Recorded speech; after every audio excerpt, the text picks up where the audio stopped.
Hello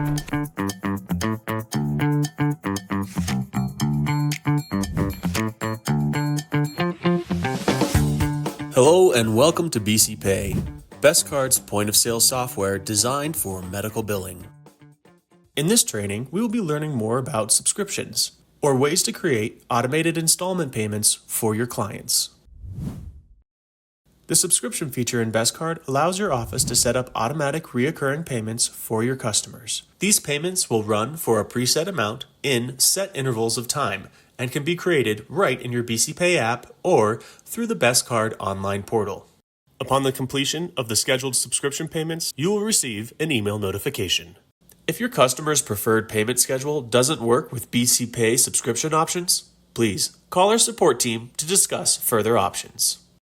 While subscriptions can be configured in many different ways, we do have several suggestions to help you streamline your billing processes.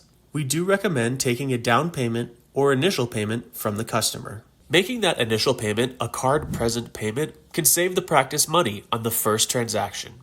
It also gives the staff an opportunity to validate the card before adding a subscription. We recommend including any odd or remainder amounts in that down payment, which leaves a round number to divide evenly into several payments. In today's session, we will walk through how to set up a recurring payment schedule for a patient with the balance of $634. The monthly installment payments will be $200, scheduled to run on the 12th of each month. For this example, the down payment will be a larger first payment in the amount of $234. This leaves a remaining balance of $400, which can be split into 2 even monthly installments.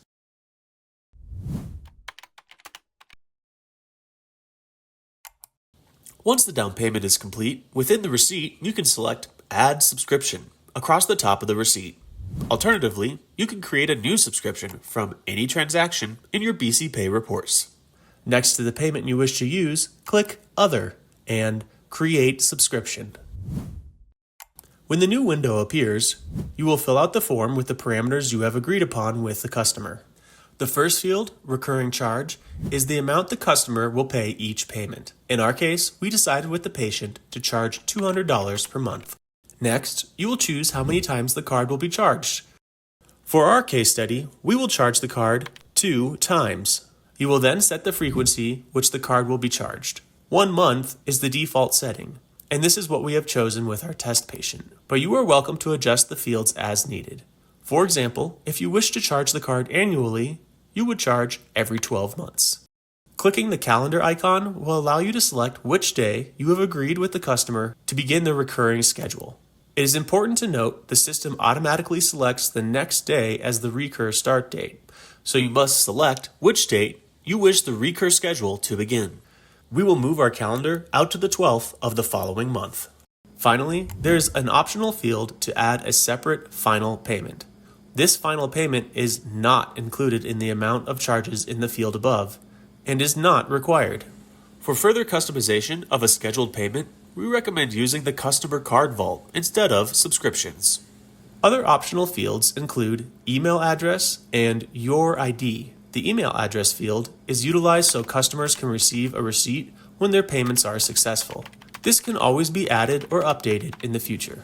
The Your ID field can be used for any other identifier relevant to your business. Before you finalize the recur, you can also create a recurring payment agreement PDF to have your patient sign. After checking the box, clicking Create Subscription, and filling out the details asked for, a PDF will generate for you to save to your computer with office information, a brief description, and truncated patient info.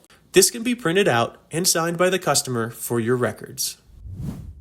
Within your BC Pay app, you have tools to update and track current subscriptions or subscription-specific transactions.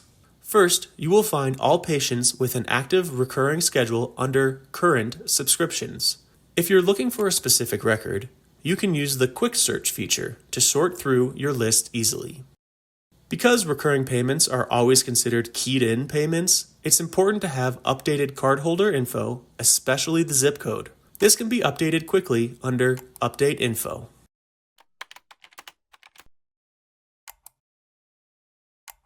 You can also find the payment agreement under the same drop-down in case you need to regenerate one. The View Transactions option will allow you to see any successful transactions that have already taken place under that schedule. If needed, you can cancel the subscription within this report. The system will always ask you to confirm cancellation.